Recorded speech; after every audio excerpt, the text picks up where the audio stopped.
Bonjour, nous sommes le mardi 25 juin 2024 et nous allons parler de Julian Assange qui a été libéré. Julian Assange, le fondateur de Wikileaks, qui avait fait pas mal de révélations à travers ces centaines et des centaines de milliers de documents confidentiels. Ça date déjà de pas loin de 20 ans, hein. Un peu moins de 20 ans. N'oubliez pas de vous abonner pour plus de news nationales, européennes et internationales sur ce monde merveilleux dans lequel nous vivons. Le lanceur d'alerte Julian Assange est libre après avoir conclu un accord avec la justice américaine. Le fondateur de Wikileaks, qui était poursuivi pour avoir révélé des centaines de milliers de documents confidentiels, a conclu un accord de plaidoyer coupable avec la justice américaine au terme duquel il retrouvera la liberté après 5 ans de détention provisoire au Royaume-Uni. Ça fait un peu beaucoup, hein.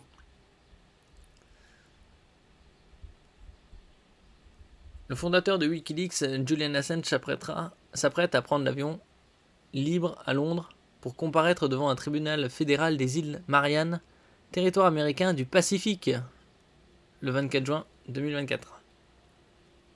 Julian Assange est libre. Le fondateur de l'organisation Wikileaks a pu quitter le Royaume-Uni où il était détenu depuis 2019. Lundi 24 juin. Le lanceur d'alerte a en effet négocié un accord de plaidoyer coupable avec la justice américaine qui réclamait son extradition. Il était poursuivi pour avoir exposé au grand jour à partir de 2010. Donc oui, ça fait pas 20 ans, mais il y avait un autre, c'était Snowden, c'était un peu différent. À partir de 2010, plus de 700 000 documents confidentiels portant sur les activités militaires et diplomatiques américaines, en particulier en Irak et en Afghanistan, où ils avaient dépensé des milliers de milliards dans leur opération.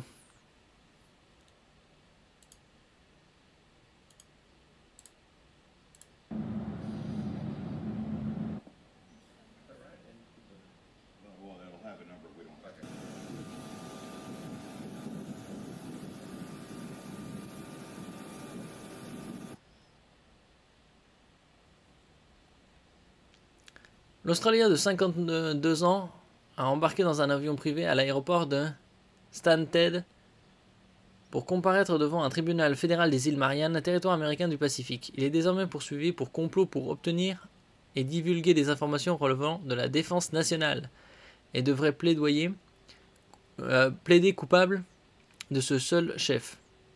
Il devrait être condamné à 62 mois de prison, c'est-à-dire un peu plus de 5 ans. Déjà purgé en détention provisoire à Londres, ce qui lui permettrait de regagner libre son Australie natale. Il encourait 175 ans de prison. Bon, ça, c'est parce qu'il cumule tout.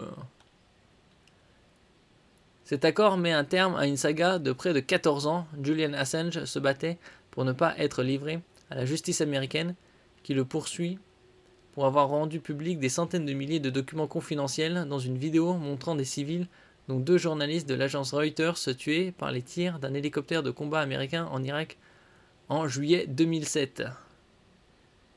Il encourait en théorie jusqu'à 175 ans de prison en vertu de la loi sur l'espionnage.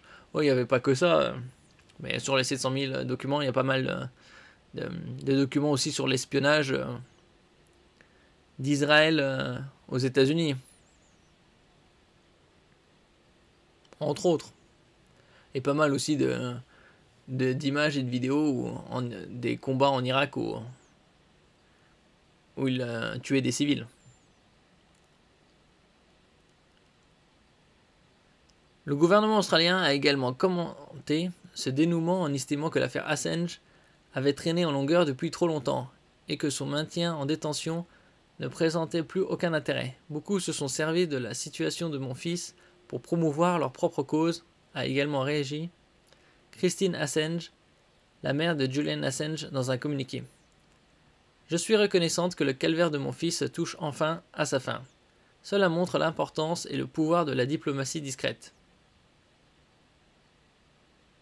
Le fondateur de Wikileaks avait été arrêté par la police britannique en avril 2019 après 7 ans passés dans l'ambassade d'Équateur à Londres afin d'éviter son extradition vers la Suède dans une enquête pour viol classée sans suite la même année. Bon, on sait très bien que cette enquête pour viol En Suède, c'était du bullshit. Hein. C'est comme ça qu'ils font à chaque fois des scandales à 2 balles. Sa complice, la militaire américaine Chelsea Manning, à l'origine de cette fuite massive, avait pour sa part été condamnée en août 2013 à 35 ans de prison par une cour martiale, mais avait été libérée au bout de 7 ans après une commutation de sa peine par le président Barack Obama.